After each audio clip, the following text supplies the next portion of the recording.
Hi friends, good morning అందరికీ. ఇదైతే నేను శనివారం రోజు తీసుకున్న వీడియో. మన నందిని దగ్గరికి అయితే వెళ్తున్నామని బచ్చాలు అయితే వేసుకున్నాం.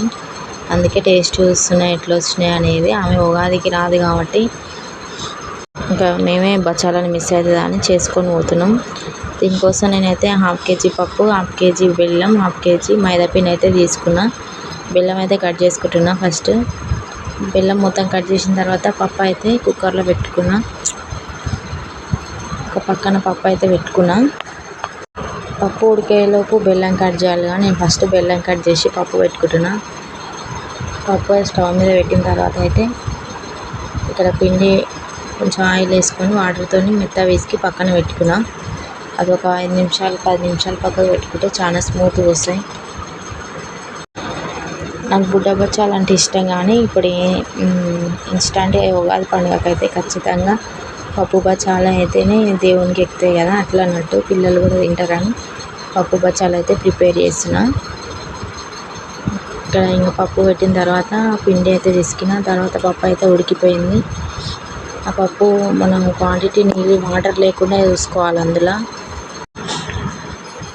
ఈ పప్పులనే బెల్లం వేస్తే కరుగుతుంది, కానీ కొంచెం వాటర్ అవుతుంది అని పక్కన అయితే ఒక గిన్నె పెట్టుకొని ఆ గిన్నెలో బెల్లం వేసుకొని పాకం అయితే పడుతున్నా.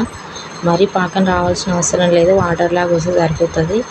బెల్లం మొత్తం కరిగిన తర్వాత ఈ పప్పుని మిక్సీ పట్టుకొని ఆ పిండిని అయితే అందులో పోసుకోవాలి. బెల్లంలో పోసుకొని కలుపుకోవాలి మెల్లమెల్లగా. ఇంకా పూర్ణం అయితే రెడీ అవుతుంది. పూర్ణం రెడీ అయిన తర్వాత కలిపి పెట్టుకున్న మైదాపిండిని కొంచెం అప్పలా వేసుకొని పూర్ణం అందులో పెట్టుకొని చేతితోని ప్రెస్ చేసి కాల్చుకోవాలి. అంతే, బచ్చాలు అయితే రెడీ అయిపోతాయి. మార్నింగే మొహం కడుక్కొని తింటే చాలా ఫ్రెష్గా మంచిగా అనిపిస్తుంది. టేస్ట్ కూడా బాగుంటుంది. చేసినప్పుడు వేడివేడిగా తినేదానికంటే నెక్స్ట్ డే తింటే చాలా టేస్ట్ అనిపిస్తాయి. ఈ బచ్చాలు కానీ కజ్జకాయలు కానీ ఇంకేంటైనా స్వీట్ ఐటమ్స్ చేసిన రోజు కంటే తర్వాత రోజు చాలా టేస్టీగా అనిపిస్తాయి. ఈ పప్పు పొడిని బెల్లంలో వేసినప్పుడు అయ్యో రుచిగా అనుకున్నా, కానీ రాను అదే కొంచెం గట్టి పడింది.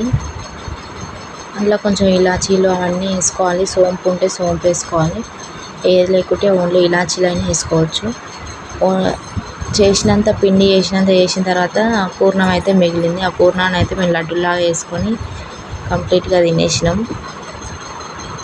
ఈ వీడియో శనివారం రోజు పోస్ట్ చేద్దాం అనుకొని చేయలేదు. శనివారం పోయింది, ఆదివారం పోయింది, సోమవారం పోయింది, లాస్ట్కు బుధవారం చేస్తున్నా. ఎందుకంటే రేపే ఉగాది కాబట్టి ఉగాది రోజు చేయలేము. ఉగాది రోజు మళ్ళీ చేసుకుంటాం కదా, అది నెక్స్ట్ మంచిగా తీసి పెడతామని మామూలుగా తీసి పెడుతున్న వీడియో. అందుకని ఎలాగో అట్లా వాయిస్ ఓవర్ ఇచ్చి ఈ వీడియో అయితే పెడదాం, ఈరోజే పెట్టేసేయాలి, లేదంటే ఇంకా పెట్టకూడదు అనుకొని తీసిన వీడియో వేస్ట్ అవుతుంది అని అయితే తీసి పెడుతున్నా. వీడియో నచ్చితే లైక్ చేయండి. ఎవరైనా బచ్చాలు చేయడానికి రాకపోతే నాకన్నా మంచిగా చేసేటోళ్ళు ఉంటే ఇట్లా వేయాలని చెప్పండి.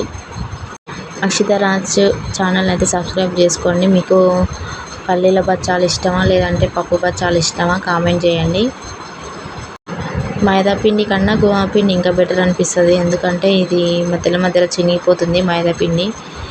గోధుమ పిండి అయితే కొంచెం ఎంత పలుసగా ప్రెస్ చేస్తే అంత పలుసగా చినిగిపోకుండా వస్తుంది. ఇది కూడా వస్తుంది, కానీ చాలా స్మూత్ ఎక్కువ ఉందన్నమాట. మైదా పిండి హెల్త్కి కూడా అంత మంచిది కాదు కదా. నెక్స్ట్ టైం అయితే గోధుమ పిండి వాడతా. బచ్చాలు అయితే రెడీ అయిపోయినాయి. ఇట్లనే ఒకదాని ఇంకొకటి ఒక 10-15 బచ్చాలు అయితే రెడీ చేసుకొని పెంకు మీద అయితే కాల్చుకున్నాం. ఓకేనా ఫ్రెండ్స్, వీడియో నచ్చితే అయితే లైక్ చేయండి. ఛానల్ అయితే ఖచ్చితంగా సబ్స్క్రైబ్ చేసుకోండి ఫ్రెండ్స్. మీరు కూడా ట్రై చేయండి. నా ప్రాసెస్లో బచ్చాలని ఎట్లా ఉందో చెప్పండి.